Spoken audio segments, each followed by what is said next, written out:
और टोटल मिला के एग्रीगेट 75% मिलना चाहिए पीसीएम में। बट इस बार अगर आप स्पेसिफिक सब्जेक्ट्स के भी इंप्रूवमेंट देते हो, लेट्स से कि एक सब्जेक्ट या दो सब्जेक्ट का, तो अब भी आप एलिजिबल हो जाते हो। आप 18 ऑफ अप्रैल तक आप अप्लाई कर सकते हो, सेशन 1 और सेशन 2 दोनों के लिए चाहे तो। हाय गाइस, अगर आपने अभी तक अपना बीटसेट्स 2025 का फॉर्म फिल नहीं किया है, आपको इसके एलिजिबिलिटी कंडीशंस को लेके कुछ कंफ्यूजन्स है, आप इम्प्रूवमेंट स्टूडेंट्स हैं, एक सब्जेक्ट का या इससे ज़्यादा सब्जेक्ट्स का अप्लाई कर रखें, बट आप इंटरेस्टेड है बीटसेट में एग्जाम देने के लिए, तो आपको कैसे जो है फॉर्म फिल करना है, क्या एलिजिबिलिटी कंडीशंस है, क्या इंपॉर्टेंट डेट्स है, उसके बारे में बात करने वाले हैं। तो अगर आप पहली बार चैनल पे हैं तो मेक श्योर आपने सब्सक्राइब कर रखा है, क्योंकि आपकी काउंसलिंग से रिलेटेड सभी एंट्रेंस एग्जाम्स के सारे डिटेल्स यहाँ पे मिलने वाले हैं।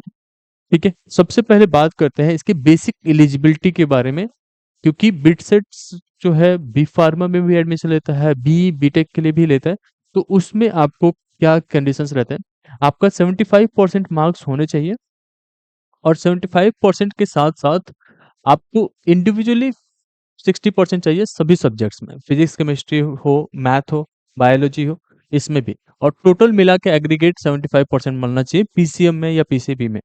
ठीक है, अब आपका आता है इसमें कुछ एक्सटेंशंस, जैसे कि कौन स्टूडेंट्स अप्लाई कर सकते हैं। तो अगर आपने पहली बार क्लास 12 2024 में दे रखा है या 2025 में दे रखा है, तो आप बिटसेट्स का फॉर्म फिल कर सकते हो। लेट्स से कि आपने 2024 में दिया था और आप फेल हो गए थे, या आपने जो है इंप्रूवमेंट के लिए 2025 में वापस से पेपर दे रहे हो सारे सब्जेक्ट का, या कोई भी केस है, तब भी आप एलिजिबल होते हो। सबसे पहला केस समझते हैं। अगर आपने क्लास 12 पहली बार दे रखा है 2024 या 2025 में, और आप पास आउट हो, आपके सफिशिएंट मार्क्स है, 75% फुलफिल हो रहे हैं, तो आप एंट्रेंस एग्जाम्स के लिए अप्लाई कर सकते हो। अगर आप 2025 में बोर्ड एग्जाम दे रहे हो, तो आपका जो मार्कशीट है 30th ऑफ जून से पहले आ जाने चाहिए, उससे ज़्यादा लेट नहीं हो सकता।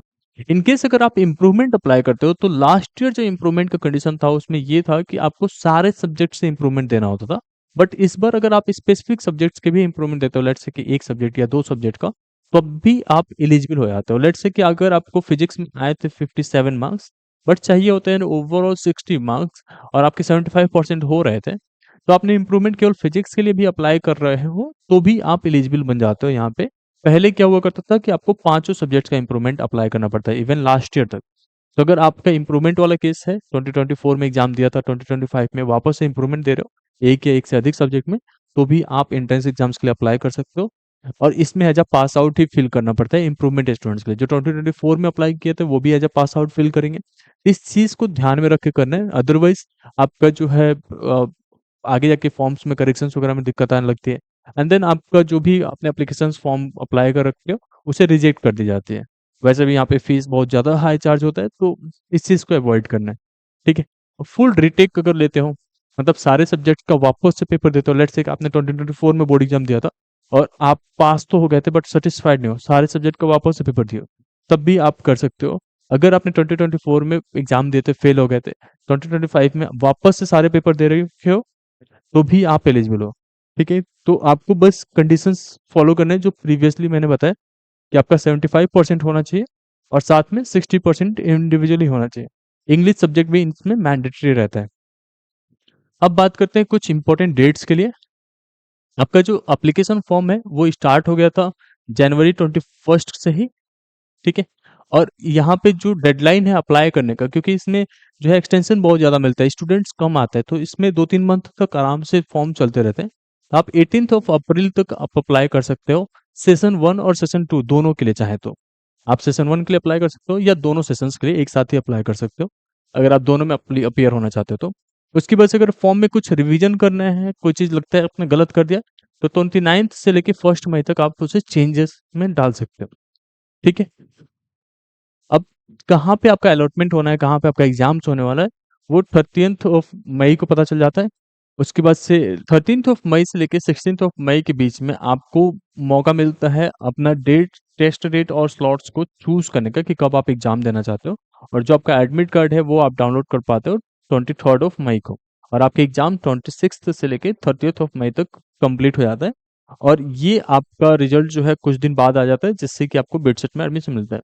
उसके बाद से आपका सेशन 2 के लिए अगर केवल एप्लीकेशन अप्लाई करना चाहते हो, ऑब्वियसली अगर पहले आपने दोनों सेशन के लिए अप्लाई कर रखा है, तो आपको डायरेक्टली एग्जाम देना है, सीट स्लॉट्स वगैरह बुक करके। बट अगर आपने पहले स्लॉट के लिए बुक किया था, आप दोबारा से सेकेंड स्लॉट के लिए बुक करना चाहते हो, तो 26 ऑफ मई से लेके 10th जून तक अप्लाई कर पाते हो।